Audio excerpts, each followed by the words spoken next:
এখনও পর্যন্ত পাওয়া মাটনের সবচেয়ে বড় অর্ডারটি হলো 25 জনের জন্য মাটন কাবুলি পোলাও বানানো।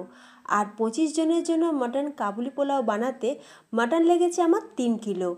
একদম সহজ আর সিম্পল একটা রেসিপি, যাতে কোনো রকম মশলাপাতির দরকার লাগে না। এতটাই অথেন্টিক আর ভীষণই টেস্টি একটা মাটন কাবুলি পোলাও রেসিপি আজকে তোমাদের সাথে শেয়ার করব। নমস্কার, বেঙ্গলি পাকশালায় আরও একটা দারুণ স্বাদের রেসিপিতে তোমাদের সকলকে স্বাগত জানিয়ে আজকের ভিডিও শুরু করছি। তো কাবুলি পোলাও বানানোর জন্য এখানে আমি 3 কিলো উইথ বোন মাটন নিয়েছি।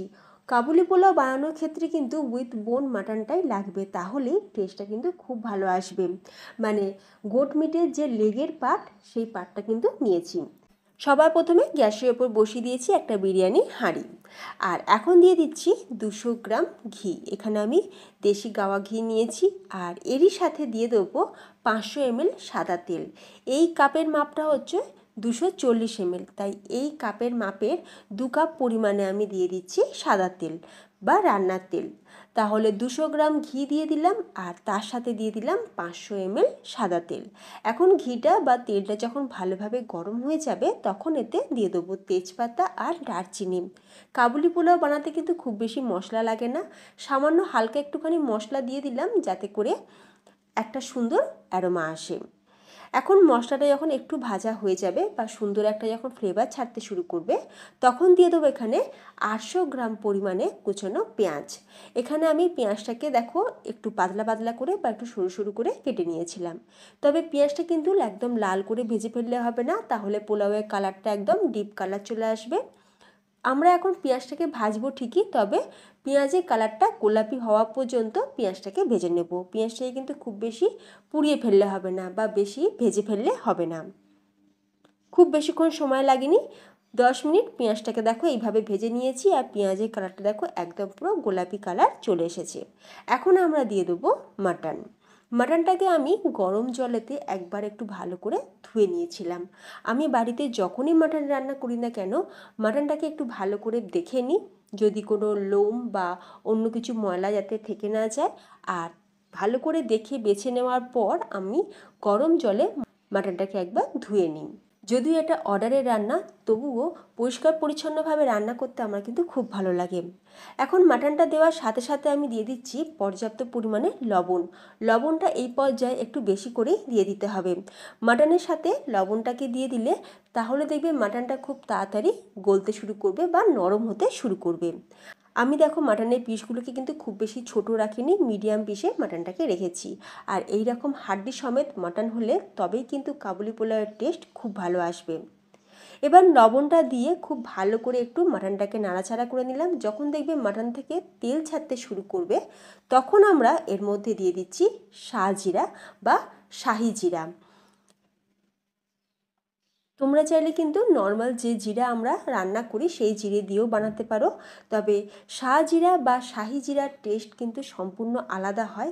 আর শাহজিরা কিন্তু বেশি ভাজতে লাগে না, সেই জন্য মাটনটা একটু ভালোভাবে ভেজে নেওয়ার পর তারপরে কিন্তু শাহি জিরাটা দিতে হবে। এখন শাহি জিরা দিয়ে খুব ভালো করে একটু নাড়াচাড়া করে নিলাম। সুন্দর একটা অ্যারোমা ছাড়তে শুরু করেছে। ঠিক এই পর্যায়ে আমি দিয়ে দিচ্ছি আদা, রসুন আর কাঁচা লঙ্কার পেস্ট। কাবুলি পোলাও যে শুধুমাত্র মাটন দিয়ে হয় তা কিন্তু নয়, তোমরা চাইলে চিকেন দিয়েও যেমন বানাতে পারো, তেমনি শিপ মিট দিয়েও কিন্তু বানাতে পারো। আদা, রসুন আর কাঁচা লঙ্কার পেস্ট দিয়ে একটু ভালো করে ভাজা ভাজা করে নেব। আমি এখন একটু চাপা দিয়ে দিলাম যাতে করে খুব ভালোভাবে মশলাটা মাটনের সাথে কুক হয়ে যায়। 5 মিনিট লো ফ্লেমে চাপা দিয়ে এইভাবেই মাটনটাকে একটু ভালো করে কষিয়ে নিয়েছি। আর তোমরা দেখতেই পাচ্ছ মাটন থেকে কিন্তু তেল ছাড়তেও শুরু করেছে। সাধারণত কাবুলি পোলাও হয় শিপ মিট দিয়ে, তো যেহেতু আমরা গোট মিট দিয়ে রান্না করছি, সেই জন্য চর্বিযুক্ত মাটন হলে বেশি ভালো হবে, তাহলে তেলের পরিমাণটা একটু কম লাগবে। দেখো অরিজিনাল কাবুলি পোলাওতে কিন্তু কোনো রকম আদা রসুনের ব্যবহার হয় না, এমনকি কাঁচা লঙ্কারও ব্যবহার হয় না। যেহেতু আমরা বাঙালি, রসিয়ে কষিয়ে খেতে আমরা বেশি ভালোবাসি, আর সেই জন্যই পোলাও যাতে ভীষণই টেস্টি হয়, তাই দিয়ে দিলাম আদা রসুন আর কাঁচা লঙ্কার পেস্ট। একটু স্পাইসি করার জন্য কাঁচা লঙ্কাটা দিলাম, তোমরা চাইলে কিন্তু এগুলো ছাড়াও বানাতে পারো। মাটনটা একটু ভালোভাবে ভাজা ভাজা হয়ে যাওয়ার পর দিয়ে দেবো এখানে গরম জল। আমি এখানে 2 লিটার পরিমাণে গরম জল প্রথমেই দিয়ে দিলাম। দিয়ে এখন আমরা চাপা দিয়ে মাটনটাকে ভালো করে সিদ্ধ করে নেব। এবার যতক্ষণ মাটন সিদ্ধ হচ্ছে আমি বাকি প্রিপারেশনগুলো করে নেব। এখানে আমি দেখো গাজর কেটে নিয়েছি এই রকম সরু লম্বা করে। গাজরগুলো কিন্তু খুব বেশি মোটা করে কাটলে সিদ্ধ হবে না, আর যদি খুব বেশি সরু করে কাটা হয় তাহলে আবার গলে যাবে। ঠিক আমি যেরকম ভিডিওতে দেখাচ্ছি সেইভাবেই কিন্তু গাজরটাকে কেটে নিতে হবে, তাহলেই একদম সঠিক কিন্তু গাজরটা সিদ্ধ হবে। এখন আমরা এর মধ্যে দিয়ে দিলাম কিশমিশ।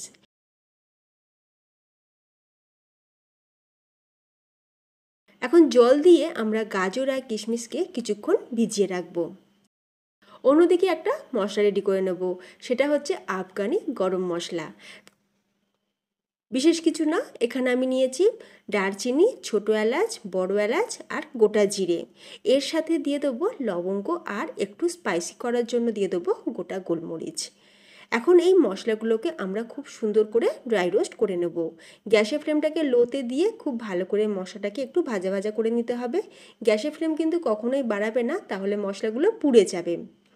এখন লো ফ্লেমে মশলাগুলোকে একটু ভালো করে ভেজে নিয়ে তারপর আমরা ঠান্ডা হয়ে গেলে সুন্দর করে পাউডার করে রাখবো।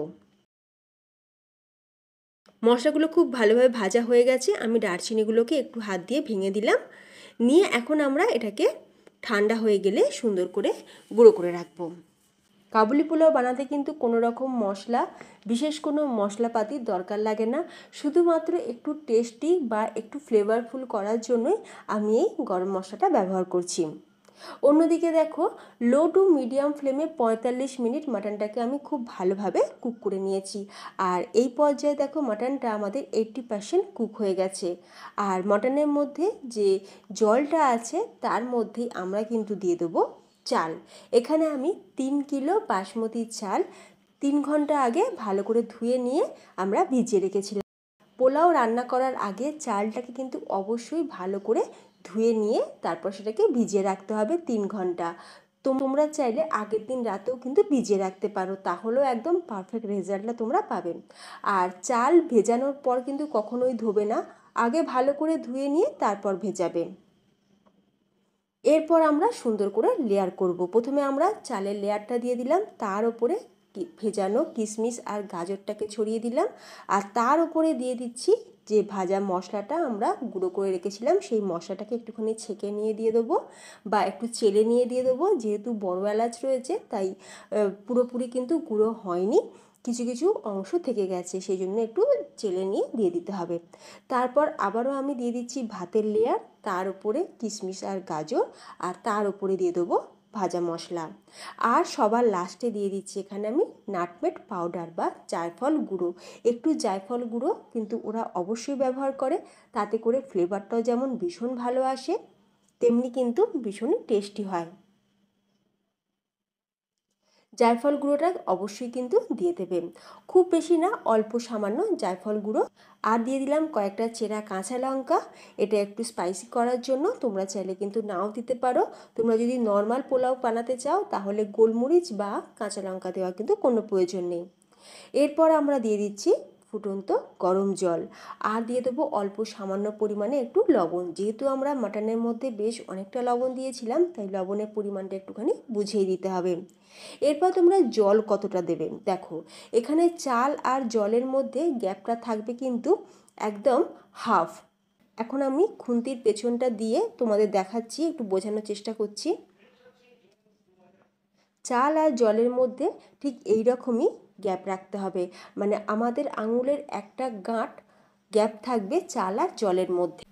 এবার আমরা চাপা দিয়ে দেবো হাই ফ্লেমে 10 মিনিট, তারপরে লো টু মিডিয়াম ফ্লেমে আধ ঘন্টা আমরা এইভাবেই কুক করে নেব। আধ ঘন্টা পর গ্যাসের ফ্লেমটাকে অফ করে দেবো ঠিকই, কিন্তু আমরা হাঁড়ির ঢাকনাটা কিন্তু খুলবো না। আমি এটাকে আরও 5 মিনিট এইভাবেই রেখে দেবো, হাঁড়ির ভাপেতে চালটা নিজে থেকে খুব ভালোভাবে সুসিদ্ধ হয়ে যায়। এখন আমি তোমাদের 5 মিনিট পর দেখাচ্ছি। হাঁড়ির ঢাকনাটা খুলে নিয়েছি, আর দেখো ফ্রেন্ডস প্রত্যেকটা চাল দেখো একদম পুরো একটা একটা রয়েছে, এতটুকুও কিন্তু আমাদের চাল কোনোভাবে নরমও হয়নি, গলেও যায়নি, একদম পারফেক্ট কুক হয়েছে। যে কোনো ধরনের পোলাও রান্নার ক্ষেত্রে চাল আর জলের পরিমাপটা যদি সঠিক হয় আর কুকিং টাইমটা যদি একদম পারফেক্ট থাকে তাহলে দেখবে পোলাওটা একদম ঝরঝরে তৈরি হবে, যেটা কিনা আজ হয়েছে। আর আমি আগেও যেটা বললাম, গ্যাস অফ করে দেওয়ার পর কিন্তু সাথে সাথে তোমরা হাঁড়ির ঢাকনাটাকে খুলে নিয়ে সার্ভ করতে শুরু করবে না, এটাকে 5 মিনিট রেস্টে রেখে দেবে। তাহলে দেখবে প্রত্যেকটা চাল একদম পুরো ঝরঝরে হবে। একবার একটু ভালো করে আমরা উল্টে পাল্টে দিচ্ছি, নিচের চালটা ওপরে আর ওপরেরটা নিচে। আর তোমরা দেখতেই পাচ্ছ চালটা দেখো একদম পুরো ঝরঝরে একটা একটা চাল রয়েছে। কত সুন্দর কিন্তু কাবুলি পোলাও আমাদের একদম তৈরি। গরম গরম এইরকম কাবুলি পোলাও বানিয়ে নিলে দেখবে এর সাথে আর কিছুই লাগবে না। তোমরা চাইলে একটুখানি রায়তা এর সাথে সার্ভ করতে পারো বা গ্রিন চাটনি দিয়েও কিন্তু এই কাবুলি পোলাওটা সার্ভ করতে পারো, খেতে কিন্তু ফাটাফাটি লাগবে। কম মশলায় যদি তোমরা বিরিয়ানির সাবস্টিটিউট হিসাবে কিছু বানাতে চাও তাহলে আমি তো বলবো কাবুলি পোলাও কিন্তু মাস্ট ট্রাই। তোমরা অবশ্যই বাড়িতে ট্রাই করে দেখো, আশা করবো পরিবারের সকলে কিন্তু খুব পছন্দ হবে। আর বাড়িতে বানাতে ইচ্ছা না করলে আমাকে অর্ডার দিতে পারো, কমেন্টের মাধ্যমে যোগাযোগ করতে পারো, পুরো ডিটেলস কিন্তু তোমরা সেখানেই পেয়ে যাবে। তাহলে ফ্রেন্ডস, ভিডিওটা আজকে আমি এখানেই শেষ করলাম। তোমরা সকলে ভালো থেকো, ধন্যবাদ।